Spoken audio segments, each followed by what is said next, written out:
Il Consiglio approva.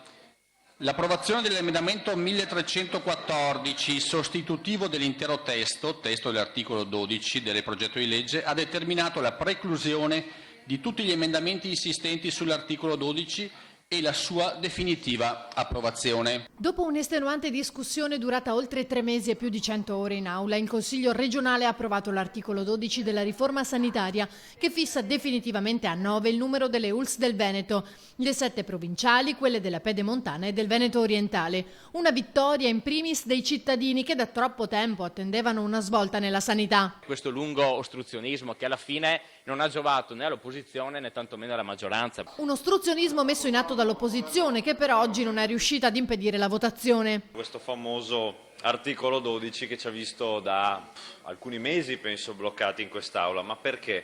Perché siamo andati di fronte a tutto quello che è l'opposto, il contrario di quello che dovrebbe essere la discussione politica. Ora, alla definitiva approvazione della riforma sanitaria, già definita negli aspetti salienti, mancano solo alcuni articoli finali. Dalla maggioranza invitano i colleghi a non far perdere ulteriore tempo. Sicuramente io ritengo il provvedimento ad oggi chiuso nella parte dei contenuti, nella parte della sostanza. Se nelle prossime settimane voi vorrete continuare con l'ostruzionismo, fatelo pure, però la responsabilità sarà solamente vostra. È stata data finalmente una risposta ai cittadini che aspettavano da troppo tempo il via libera di questa riforma. Ora la sanità veneta è più forte.